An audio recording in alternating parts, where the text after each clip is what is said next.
ഇത് മാസ് മോട്ടോഴ്സിൽ നിന്നാണ് Honda Activa 4G വണ്ടി. ഇതിൻ്റെ വർക്ക് എന്ന് പറയുമ്പോഴത്തേക്ക് നമുക്ക് ഒന്ന് രണ്ട് ചെറിയ വർക്കുകളാണ് പറഞ്ഞിട്ടുള്ളൂ. ഒന്ന് നമുക്ക് എഞ്ചിൻ ഓയിൽ മാറ്റാം, ഹെഡ്ലൈറ്റിൻ്റെ ഒരു ബൾബ് പോയിൻ്റ് വർക്ക് ചെയ്യില്ല, പിന്നെ സെൽഫിൻ്റെ കംപ്ലൈൻറ്റ് പറഞ്ഞിട്ടുണ്ട്. സെൽഫ് സ്റ്റാർട്ട് ആവുന്നില്ല, അതേപോലെ കിക്കർ അടിച്ചാലും സ്റ്റാർട്ട് ആവാൻ ബുദ്ധിമുട്ട്, അങ്ങനെ ഒന്ന് രണ്ട് സീറ്റ് കവർ മാറ്റാം, അങ്ങനെ ഒന്ന് രണ്ട് കേസാണ് പറഞ്ഞേനെ. അപ്പോൾ നമ്മളതുമായി ബന്ധപ്പെട്ട് എഞ്ചിൻ ഓയിൽ മാറ്റാൻ കയറ്റിയിട്ടുണ്ട്. നമ്മൾ എഞ്ചിൻ ഓയിൽ മാറുന്നുണ്ട്. അതേപോലെ തന്നെ ഹെഡ്ലൈറ്റിൻ്റെ കംപ്ലൈൻറ്റ് എന്ന് വെച്ചാൽ ഹെഡ്ലൈറ്റിൻ്റെ ഒരു പോയിൻറ്റ് നമുക്ക് ഈ ബൾബിൽ തന്നെയാണ് രണ്ട് പോയിൻറ്റും വരാം. പക്ഷേ ഒരു പോയിൻറ്റ് പോയാൽ പോലും നമുക്ക് ബൾബ് മാറ്റേണ്ട ഒരു സിറ്റുവേഷനാണ്. അപ്പോൾ ആ ബൾബ് നമുക്കൊന്ന് ചേഞ്ച് ചെയ്ത് തരാം.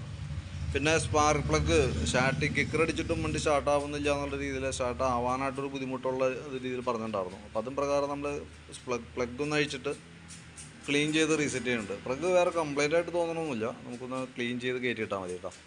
പിന്നെ അതേപോലെ സീറ്റിൻ്റെ കവറ് മാറ്റനേഴ്സ് പറഞ്ഞിട്ടുണ്ട്. പിന്നെ സെൽഫിൻ്റെ കംപ്ലയിൻറ്റ് പറഞ്ഞിട്ടുണ്ട്. അപ്പോൾ നമുക്ക് സെൽഫിൻ്റെ കേസ് നോക്കുമ്പോൾ 2022 മോഡൽ ആമറോണിൻ്റെ ബാറ്ററിയാണ് വണ്ടി ഇരിക്കുന്നത്. വാറണ്ടി പീരീഡ് എന്തെങ്കിലും കഴിഞ്ഞിട്ടുണ്ട്, കാരണം ഓൾറെഡി അപ്പോൾ നമുക്ക് ഡിസംബർ ലാസ്റ്റാണ്. അപ്പോൾ എന്തായാലും അതിന് മുമ്പായിരിക്കും പർച്ചേസിങ്. 2 വർഷമാണ് നമുക്ക് റീപ്ലേസ്മെൻറ്റ് കിട്ടുകയും ചെയ്യുള്ളൂ. അതിൻ്റെ വോൾട്ട് നോക്കുമ്പോൾ നമുക്ക് 12.59, അത് ശരിക്കും 12.60 ആ റേഞ്ചിലേക്കാണ് വന്നത്. ബാറ്ററി നമ്മൾ ടെസ്റ്റ് മോഡിലേക്ക് കൊടുത്തിട്ടുണ്ട്. അപ്പോൾ കറക്റ്റ് സ്റ്റാറ്റസ് ഇവിടെ കാണിക്കും. ചെയ്യുന്ന സമയത്ത് ബാറ്ററി ഡാമേജ് ആയിട്ടാണ് വന്നത് കേട്ടോ. ആ സെൽ ഡാമേജാണ് കാണിക്കുക.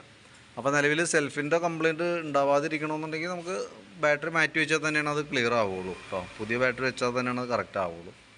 അപ്പോൾ ഞാൻ അതിൻ്റെ ഏകദേശം ഒരു എസ്റ്റിമേറ്റ് നോക്കിയിട്ട് അതിൻ്റെ ഡീറ്റെയിൽസ് ഒന്ന് വാട്സാപ്പിലേക്ക് ഒന്ന് ഷെയർ ചെയ്ത് തരാം. ഒന്ന് ബാറ്ററിയും കൂടി ഉൾപ്പെടുത്തിക്കൊണ്ടുള്ള എസ്റ്റിമേറ്റാണ്. ഇനി തൽക്കാലം ബാറ്ററി മാറ്റുന്നില്ലെങ്കിൽ ഒന്ന് റിപ്ലൈ ഇട്ടാൽ മതി. നമുക്ക് അതനുസരിച്ചിട്ട് വേണമെങ്കിൽ അത് ഒഴിവാക്കണമെങ്കിൽ ഒഴിവാക്കാം. ഇനി അതെന്തെങ്കിലും ബാറ്ററി മാറ്റിയാൽ തന്നെയാണ് സെൽഫിൻ്റെ കേസ് റെഡി ആവുള്ളൂ. പിന്നെ അതിനകത്ത് നമുക്ക് പ്ലഗ് മാറുന്നുണ്ട്, എൻജിൻ ഓയിൽ, അതേപോലെ സീറ്റിൻ്റെ കവർ, ഇത്ര ഐറ്റങ്ങൾ ഉൾപ്പെടുത്തിക്കൊണ്ടുള്ളൊരു എസ്റ്റിമേറ്റ് നോക്കിയിട്ട് അതിൻ്റെ ഡീറ്റെയിൽസ് ഒന്ന് വാട്സാപ്പിലേക്ക് ഒന്ന് ഷെയർ ചെയ്തിടാം. അപ്പോൾ വീഡിയോ കണ്ടുമ്പോൾ നോക്കിയിട്ടൊന്ന് റിപ്ലൈ ഇടാം. അതനുസരിച്ചിട്ട് വേണം നമുക്ക് വർക്ക് കംപ്ലീറ്റ് ചെയ്യാനായിട്ട്. ഓക്കെ.